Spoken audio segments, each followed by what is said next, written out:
Abu Lulu এই খঞ্জর নিয়ে ওমর ফারুকের বুকের মধ্যে 3টা স্টেবিং করলেন। একটা মারলেন নাভির নিচে, মারার সাথে সাথে পাকস্থলী কেটে গেল। আরেকটা মারলেন পাজরে, পাজর ছিঁড়ে গেল। 3টা মারার পরে ওমর ফারুক বললেন কতালানি আল কাল, এক কুকুর আমাকে মেরে ফেলেছে। ওমর ফারুকের ইন্তেকালের ঘটনাটা বলেই আমরা মোনাজাতের দিকে যাব। শুনবেন? শুনতে চান? উনি স্বপ্নে দেখলেন একটা লাল মোরগ ওনাকে 3টা ঠোকর মেরেছে। কয়টা? উনি জুমার নামাজে, জিলহজ মাসের শেষ সপ্তাহে জুমার নামাজে বললেন যে একটা লাল মোরগ 3টা ঠোকর মেরেছে। মুগীরা ইবনে শুবা রাদিয়াল্লাহু তাআলা আনহুর দাস আবু লুলু আল মাজুসি, এই লোকটা খঞ্জর বানাতে পারত। মুগীরা রাদিয়াল্লাহু তাআলা আনহুর দাস। মুগীরা প্রতিদিন 4 দিরহাম করে চার্জ করত, যেহেতু দাস। সে এসে বিচার দিল, আমিরুল মুমিনিন, মুগীরা আমার থেকে বেশি টাকা চায়, জুলুম করে। ওমর ফারুক বললেন তাই? তুমি কি কাজ জানো? বলে আমি খঞ্জর বানাতে জানি। বাড়ি কই? পারস্য। আরে তুমি খঞ্জর বানাতে জানলে তো 4 দিরহাম অনেক কম, সে তো আরো বেশি টাকা নেওয়া দরকার ছিল তোমার থেকে। আবু লুলুর এই কথা পছন্দ হয় নাই। সে কয় ওমর, তুমি সবারে দয়া দেখাও আর আমার ক্ষেত্রে কঠিন নিয়ম বানাইলা, দাঁড়াও এই নিয়ম তোমারে আমি দেখাবো। এই রাগে সে বাড়িতে যে একটা খঞ্জর বানালো। কি বানালো? খঞ্জর চিনেন? ছোট্ট ছুরি। কিছুদিন আগে ওমানের সুলতান কাবুস ইন্তেকাল করেছে, জানেন আপনারা? ওনার এই কোমরের মধ্যে খঞ্জর থাকতো, ছবিতে দেখছেন? আরব শায়েক যারা সুলতান আমির, কোমরে কি থাকে? ছোরা থাকে, খঞ্জর। সে বাসায় যে একটা খঞ্জর বানালো, যেই খঞ্জরের 2 মাথা, লাহু রাসান ওয়া মাকবাদাতুহু ফি ওয়াসাতি, আর ধরার হ্যান্ডেলটা মাঝখানে, এদিকেও ছুরি এদিকেও ছুরি, যাতে এইভাবে এইভাবে মারা যায়। সে ধার দিতে লাগলো আর বলল ওমর দাঁড়াও, তোমারে আমি দেখাবো। ওমর ফারুক মসজিদে নববীর ইমাম, ফজরের নামাজের সময় এ আবু লুলু আল মাজুসি বুরনুস পরে, চাদর পরে, লুকিয়ে লুকিয়ে, সে অগ্নি উপাসক, মুমিন নয়। ওমর ফারুককে অ্যাটাক করার জন্য গেলেন মসজিদে নববীতে। ওয়াকানু ইউসাল্লুনা বিগালাস, তখন ওনারা অন্ধকারে নামাজ পড়তো।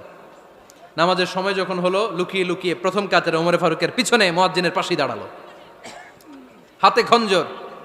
একামত হলো, ওমর ফারুক সালাত শুরু করলেন, ফজরের সালাত, আল্লাহু আকবার। নামাজ শুরু করলেন, সূরা ফাতিহা বললেন। আরেকটা সূরা যখন পড়তে যাবেন, in the meantime Abu Lulu এই খঞ্জর নিয়ে ওমর ফারুকের বুকের মধ্যে 3টা স্টেবিং করলেন। একটা মারলেন নাভির নিচে, মারার সাথে সাথে পাকস্থলী কেটে গেল। আরেকটা মারলেন পাজরে, পাজর ছিঁড়ে গেল। 3টা মারার পরে ওমর ফারুক বললেন কতালানি আল কাল, এক কুকুর আমাকে মেরে ফেলেছে। পেছন থেকে এক সাহাবীকে টান মেরে সামনের দিকে নিয়ে গেলেন, তুমি নামাজের ইমামতি করাও। আর ওমর ফারুককে বাকিরা ধরাধরি করে পেছনে নিতে আরম্ভ করলেন।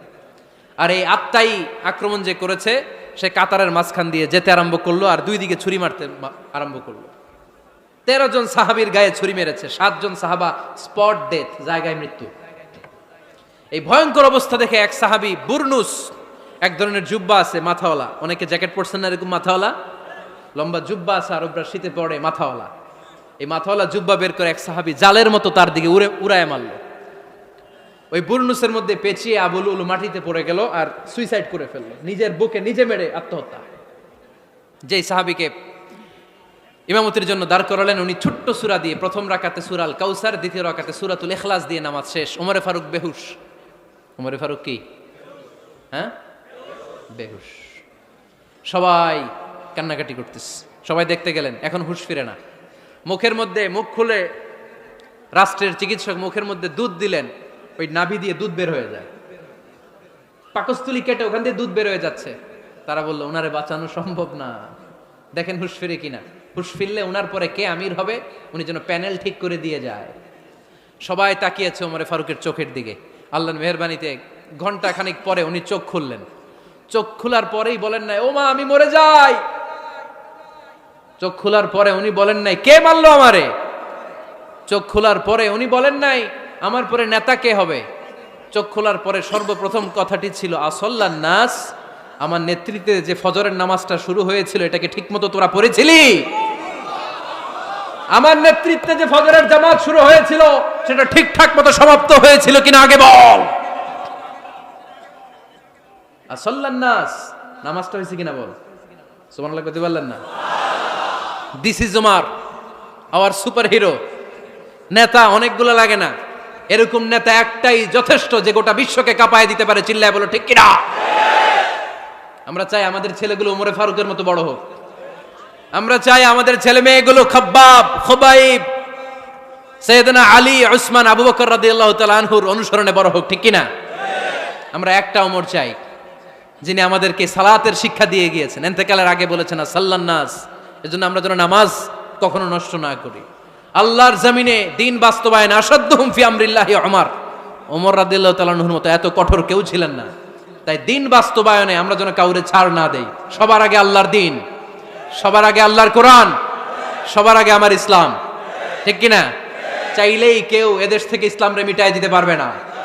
যে দেশে আল্লাহু আকবার ধ্বনির সাথে সাথে সূর্য উঠে যায়, আল্লাহু আকবার ধ্বনির সাথে সাথে সূর্য ডুবে যায়, সে দেশে আর কিছু থাকবে না থাক আমার ইসলাম থাকবেই, আর কিছু থাকবে না থাক আমার কোরআন থাকবেই। সে ইসলামের সাথে থাকতে রাজি আছেন তো? কোরআনের সাথে থাকতে রাজি আছেন তো?